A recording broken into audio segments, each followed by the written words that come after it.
What's up, Dollars? Welcome back to Team Orion. I'm Chris, and today we're showing off a Yummy Snake Eyes deck profile. This deck was passed to me by Nathaniel, so thank you to him for showing off his deck, but I'll just get straight into it. So, for the Yummy names, we're playing Free Cup Tea. I feel like you can't play less than this.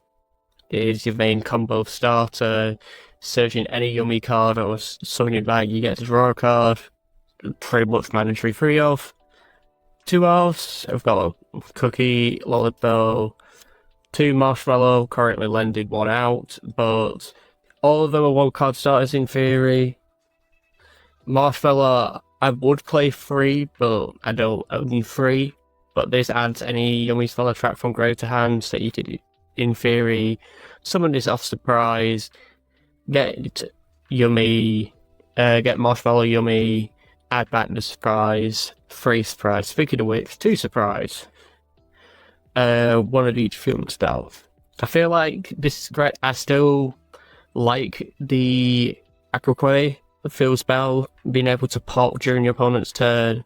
Also get a free Yummy if your opponent gets rid of a face-up monster you control by their card effect. Summoning a free Yummy's not too bad. And also with Recursion with both of these. I feel like you always have to play both of them. So for the Snake Eyes in the main deck, we've got Free Ash, recently unlimited, and rightfully so. This card's amazing. Searching any any level 1 fire, that being Poplars from deck to hand. Poplar upon adding special summons itself that searches for a Snake Eye spell trap, and when it's sent to the graveyard, fire engraved, but it's in the spell trap zone as continuous spell. I don't recommend playing more than 2 Poplar. Heck, I don't like Poplar just being in the hand in the first place. But we always play 2 anyways. For 1 else, we'll play 1 Oak. Simple recursion, you can summon it off Snake Eye Ash, or it's a decent recursion tool, summoning a level 1 fire from Grave or Banish. Also being able to send 2 face-up cards to control to summon a Snake Eye monster around our deck. Usually being Flamberge. Flamberge is an amazing boss monster. Honestly, it was so amazing for what it is. Being able to target a monster on field on either graveyard, put it in the spell and trap zone, revive it from the spell and trap zone, then if this is sent to graveyard, target it can schedule any 2 fires from 2 level 1 fires from grave. I don't feel like you definitely don't want to play more than 1 of this, either breaking hand in the first place. Same with this, Snake Eyes Devil Star. It's just another bit of engine for the Snake Eye deck. Having this in the spell and trap zone, you can target a fire in your grave, add it, put that in the spell and trap zone and special this for a free body. Definitely only playing 1 because it is just a hard brick. Land Temple, placing any Snake Eye monster from hand deck or grave in the spell and trap zone. Putting to Snake Eyes All-Star isn't bad. Also, the buff for level 1 fires, gain 1100 attack isn't actually the worst, especially if you may somehow be stuck on like Ash, Poplar, Oak. They're at least somewhat beefy monsters. Then, if your opponent no also specials, target a monster card in the spell trap zone, summon it to your field. You can add something in your opponent's spell and trap zone, summon it to our field, or even like we use IP usually in Snake Eye combo. Dramatic Snake Eye Chase, just put Snake Eye Devil Star in the spell and trap zone. Then you can banish it from grave, target a monster card that's treated as continuous spell, special summon it.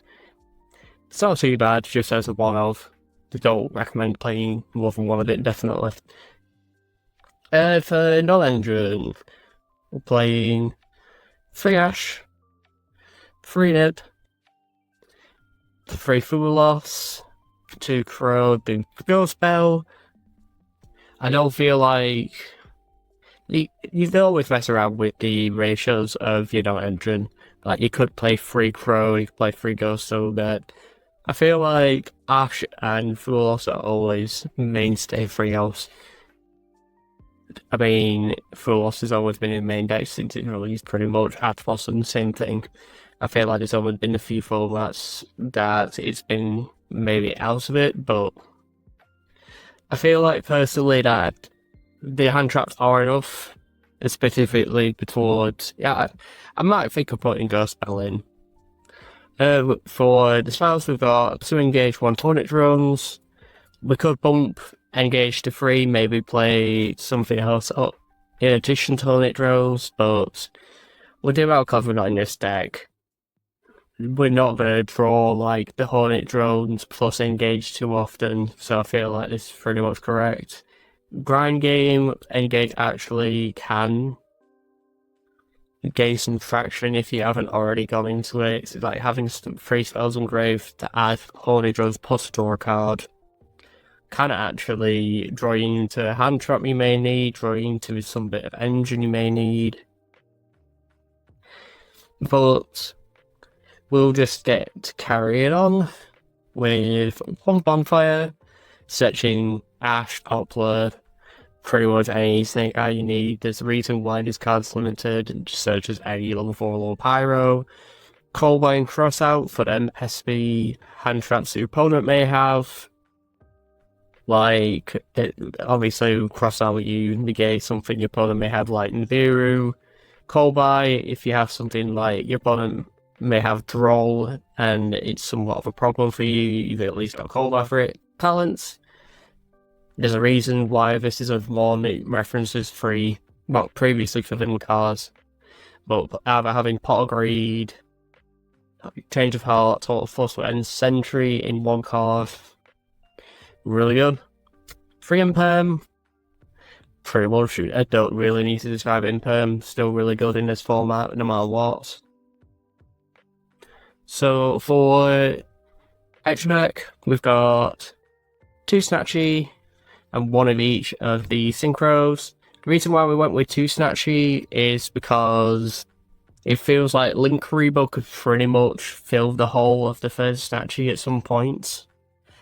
You could, in theory, play the 3rd Snatchy, but with how much recursion you could do in this deck, I don't feel like it's overly needed. We're only playing 1 Snake Eye extra because there is really only 1 Snake Eye extra. Snake Eye's Doom Dragon, but if it can be special by using 2 monsters used as continuous spells. If it's special, target face on monster in the field, put it in the stun trap zone as continuous spell, and it's 3k attack. Really good against like a pesky card, or even just try to bait out in the gates. Just thought we played 1 of it. Arclight, we can only play 1 of this, but there's a reason why this card not limited. Basically, the barrier, the fissure for anything in the hand or main deck, indicate for any spell trap card or monster effect. And if we sent it, well, we wouldn't be sending to grave and adding a ritual monster in this deck, but you could potentially use this in its 2 different examples to add Amateur. Matcha, pretty much our way to get to the Herald of the Arclight, summoning 1 of the yummy tuners from grave. Then you can make that into a Snatchy. You can use 1 of a level 1 Snatchy and this to go into an Arclight. You pretty much have to play 1 of these. 1 of these, Starham or Soracat. We just chose Darkstream because I believe it's better. Promethean Princess and Emblem Whale. This is part of the Snake Eye portion of the deck. Promethean Princess can be quite good against non-K9 variants. Summoning any fire from graves is obviously very good. And also, if this is in grave, you can target a fire control and a monster opponent controls, pop them both. Amber Whale is the thing you usually go into beyond Promethean Princess because it's a fire. If it's destroyed, you can target a Link 3 or lower in your grave, special summon it, so you can summon back a Snatchy if you're kind of stuck on that. If Link 3 or lower is struck by Mortal Conflict, you can banish it, then destroy one card on the field. I feel like it is quite a good small ender. We're playing Phoenix for the terrible stolen drafts are in this game. Like, came across Doomsday last night where it was a problem because they had the continuous trap. Oh, sorry, the trap that when it's equipped makes it that you can't add cards from deck to hand. With something like Phoenix in this deck, you could easily be able to pop it, then carry on with the rest of your combo. Link Bow, like I said before, pretty much the first snatchy in our deck. I don't feel like you don't play it personally. Kagaru, because we've got drones and engage, debated between playing a further Strike Tracker package, but with Snake Eyes is just not enough impossible with the actual deck. Then finally, IP and SP, two amazing cards in the first place. Usually summon this, or Flamberge, or the Divine Temple. Being able to, during your opponent's turn, summon SP with IP, banish a random card that they may have that might be causing you problems. It's like the Snake Eyeball, basically, but with a new fancy ending. So finally for side deck, we've got Free Contact C. Can be quite a problem because now theoretically more decks like Yummy aren't playing Cross Sheet, so you can just summon this here. If they have SP, they can just use it into that, but then you've got to have a link zone to point to. If they are playing Cross Sheet, then it doesn't really matter anyway, so you made them use a Material Look. Droll, because Mystery is still around. They can in theory play around Droll, but at least if we have Droll inside, they can surprise them during game 2 and 3. Droplets, feel like I don't really have to explain droplets. You have summoning materials in your hand of field at the end of the turn. Droplets is basically free negation, half their attack, so if they have problems during battle phase, Droplet, half their attack during damage step, so they have to crash. Hoppy is 2 Lightning Storm because Orion is not a very fun deck to play against. Many other Floodgates, for example, I just dislike Orion. Wondrous Winter Strike. I feel like this is a good amount. I debated between Iron Thunder. Well, we debated between Iron Thunders and Strike and Judgment. I felt like Strike just came up more often than not. But, anyways, what do you think of all this? Let us know in the comments below, and always, I hope you enjoyed our video. Catch you guys later.